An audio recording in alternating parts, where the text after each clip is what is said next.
Hey everyone, here's my review of the Samsung T7 external solid state drive. This is my first solid state drive that I've been using and I'm very satisfied with it.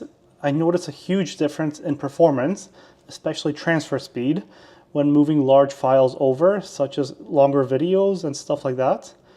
In the past, I used those external hard drives that we're all familiar with, and this is a game changer.